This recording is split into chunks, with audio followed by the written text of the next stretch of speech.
Any discussion? All in favour? Against? That's carried. Thank you very much. Thank you. We'll go. Actually, Andrew, come up to the. Yeah, we'll go cabinet, and then we'll move on.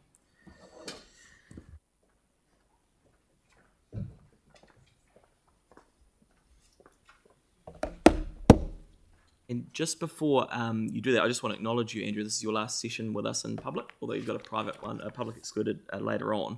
But just to thank you very much for all the work you've done, certainly in PMO over the last 2 years. You've really, I think, lifted the maturity and capability of that unit. And while it's a shame to see you go, we're really excited you're going to NZTA. And we know that you'll probably read our submission and hopefully get us some more money. So.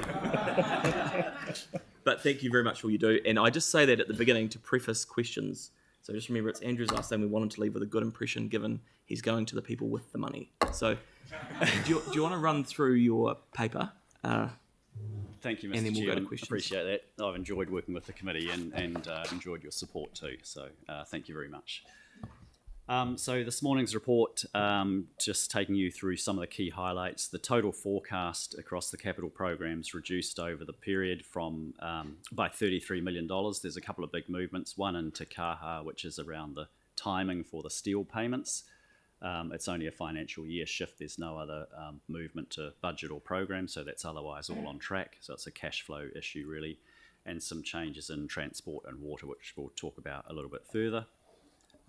So I'll just go into, sorry, I've just got to work out how the slides are working. Oops. Oh, goodness me. Are you controlling it? Can I just go to page 66, please? Thank you.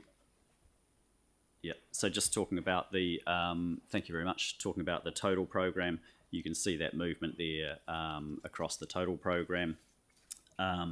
Instead of doing a highlight this month, we chose to show the budgets. You can see that graph in the middle of the screen on the left-hand side, the horizontal bar chart.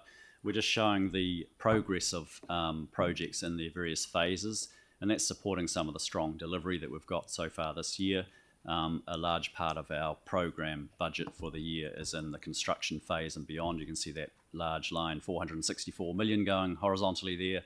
That's the value of budgets in the construction phase, and the projects beyond that in handover, close and closed stages makes up about 70% of our total budget. So that's sort of a signalling that lots of things are getting done. Money gets spent at a faster rate in the construction phase. The budgets held in the earlier phases are supporting design and investigate activities as well. To page 67, just focusing on the core capital program. We've kept our PMO forecast at 470 million again this month. You can see quite a tight convergence of the aggregated PMs, project managers forecasts as well. They've come down a little bit to 485, so there's quite a close alignment there. Pleasingly also this year there's been, it's quite an even keel, the line from July right through to this month. In previous years, we've probably seen more adjustments over the year. So the focus on forecasting, I think, has given us a more dependable result to lean on. Early signals for March, the current month that we're in, hasn't closed yet, but some quite strong delivery anticipated there with numbers to date as well. So I'd expect to see some good continuity there through March. I'd just like to draw out a couple of areas. The first one on page 69, please, transport. There's been some really good delivery in transport. They're going along quite strongly with some large projects supporting that.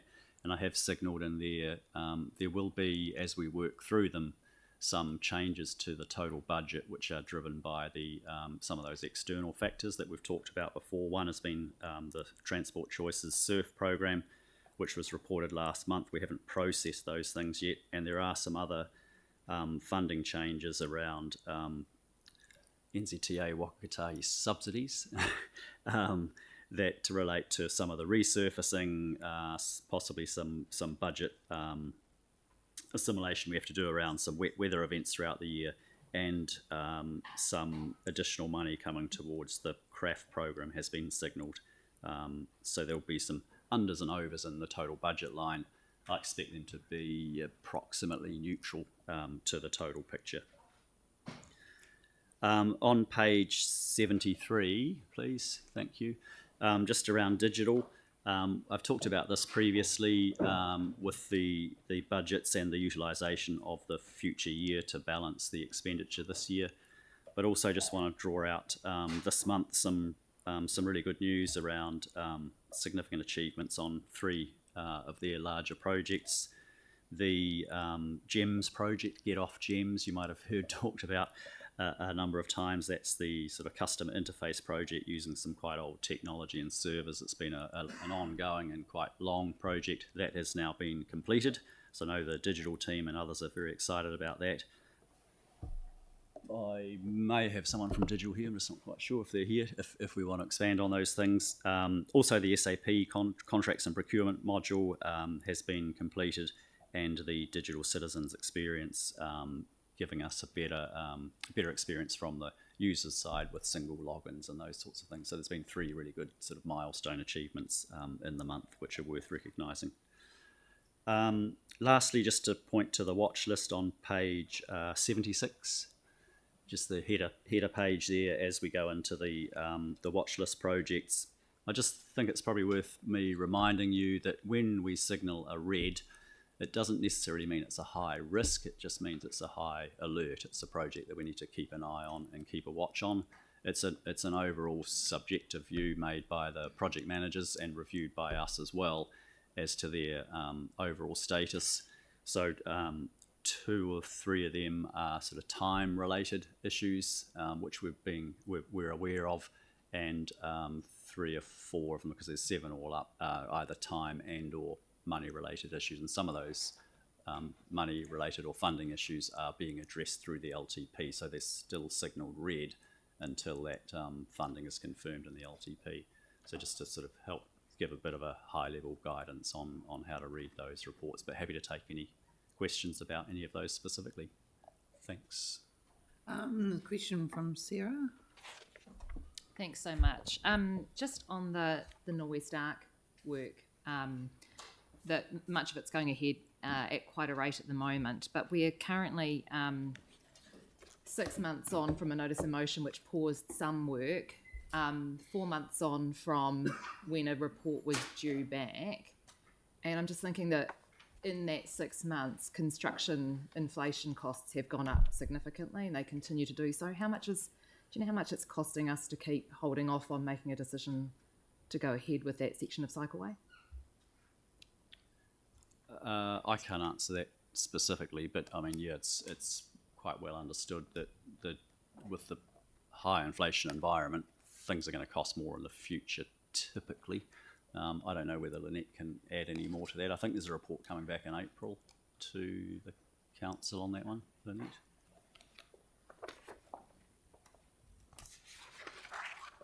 Do you have a page number for it you've got there, just so I can go straight to it? It's just on the. It was just briefly mentioned. The Norwest Arc was mentioned in the transcript. Yeah, sure. Okay. So I think we've got to watch this one for it as well. Yeah. There is a report coming back. We are continuing with works on the other parts, the design works anyway. But we weren't able to sign the contract for that particular section because the work was paused. We didn't have a contract waiting. Yeah. So we weren't able to sign one. Yeah, but we would have. Now. No, that's crystal ball gazing. At the time, we didn't have a contract lined up ready to go. We weren't ready to start. The notice of motion came in. We are working on that, and we're coming back with that. Okay, thanks. Celeste. I'm just interested to get some further clarity on the stuff in the Otakara Avon River corridor. In terms of the budget shortfalls, I understand some of the program delays are relating to consenting. Is that correct? Yes. And what are the budget shortfalls? What is that? Because it's quite a significant amount of the program. And that's page 72. Sorry, yeah.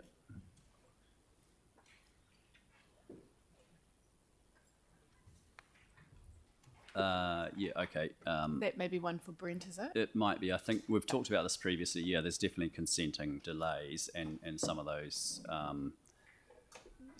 challenges mean the design teams are looking at different ways of doing things, and addressing, just take a different solution to circumvent some of those Yeah. consent challenges. So probably what I'm wanting clarification on is where are we at with the consenting, and what are the budget shortfalls?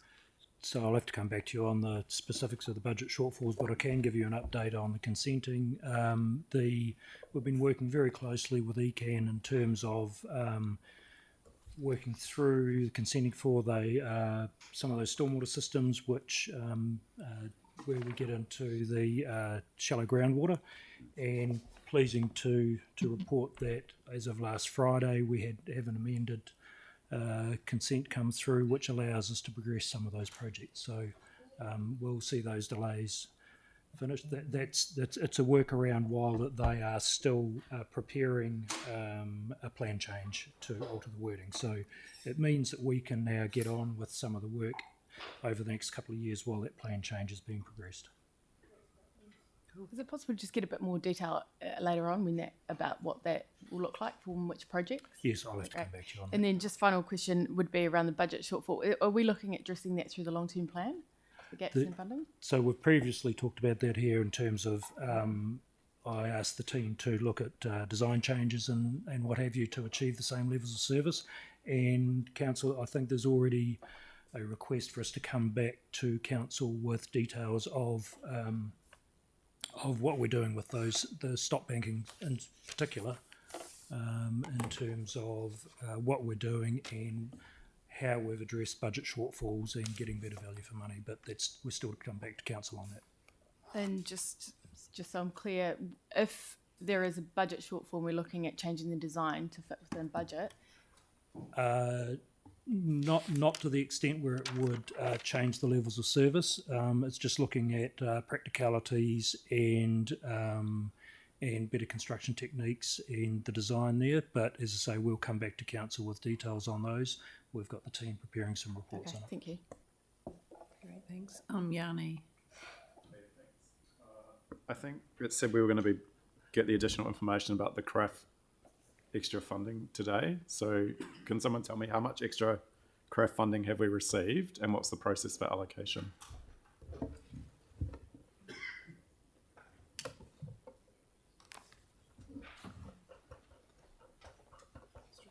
That's the reference to the additional subsidy. Oh, okay. So, yeah. So what has been referenced is there is additional CREF subsidy. So Waka Kotahi have agreed on a number of projects that the CREF money can be used as local share, and they are providing their 51% subsidy on those projects. And we've agreed that the subsidy that will come in on those projects will go back into the CREF program. So it won't be it will be directed back into the CREF program, which means we will get more delivered on the CREF program for the money we had in it. Right, sorry, just in really simple terms, we've got a road renewal project that I think has doubled in price from 3 to 6. Does that mean now that's got the 51% subsidy from Waka Kotahi? No, not all projects have it. Well, okay, which projects have it? I'm sorry, I didn't come with that today. I'll come back to you on the detail of which projects. It's largely the safety projects. So none of the actual road renewal ones that are going to improve the maintenance on our roads are being subsidised by NZTA? Even though we've just had a GPS that's signalling they're going to do that. It's sorry, through the chair, the GPS is signalling the funding, the funding guidance for the next financial year. We're currently in this financial year, Right. We've still got to work to the current year's funding rules. Right. So, Lynette, will you come, is it in one specific board area or is it across the whole I think it's program? across the city. Okay, so, So will we you will come back come to back- council or will you come back to each board? I'll come back to council with an indication of where it is and what we're planning. Okay, so we'll just wait till then. Do we know when that is going to come back? It's just that the boards have been asked to reprioritise the CRAF already ahead of having that information. Well, the prioritisation wouldn't change, I wouldn't imagine. But anyway, yeah. It'll just shift the line. Well, Thanks, Lynette. Any So- further questions, Yanni, that are different? can we just get actually, I'm just trying to understand the process for seeking Waka Kotahi subsidy on like a road renewal project? Like if we've got a craft road renewal, I would have thought we should be seeking Wakatahi subsidy. So you can just explain how we could do that for the ones that they're not currently funding, if we've applied for them, or whether we need to pass resolutions, or what's the best way to do that? Through the chair, I can give you a very general update on Wakatahi processes, which will give you an indication of what we can and can't do. Wakatahi have agreed our maintenance, our continuous programs. We have a capped limit of something in the order of 206, 207 million over the 3-year period for all of our continuous programs, which is our maintenance, operations, and some of our renewals. That's our continuous programs. They then also have what's called a low cost, low risk category, and that has a capped amount that we're working to as well. That is for projects that are under $2 million. Anything over $2 million requires a standalone business case, which is very time consuming and costly to deliver. And we have to make a call sometimes as to which way we're going to deliver it. And that will depend on, the call that we make will depend on the assumptions that we've made in the LTP as to whether we're going to get subsidy or not. Now, with the craft projects, we assumed through the LTP process that we weren't going to get subsidy because it was a government funding. For some of the projects, they have come forward and agreed to pay the subsidy, and I believe it sits against the smaller safety-based projects, but there is a reasonable amount of money in there that can be reallocated to the craft program, so we will come back and tell you what that is. Great. Thank you, Lynette. Does anyone else have any? Aaron? Yeah, just page 89, because I've been asked a wee bit lately, on the Wheels to Wings. What have we spent $4.3 million on so far? 3 rounds of consultation, 2 or 3 rounds of consultation. 4.3 million for that. All of the design, we are well through the design.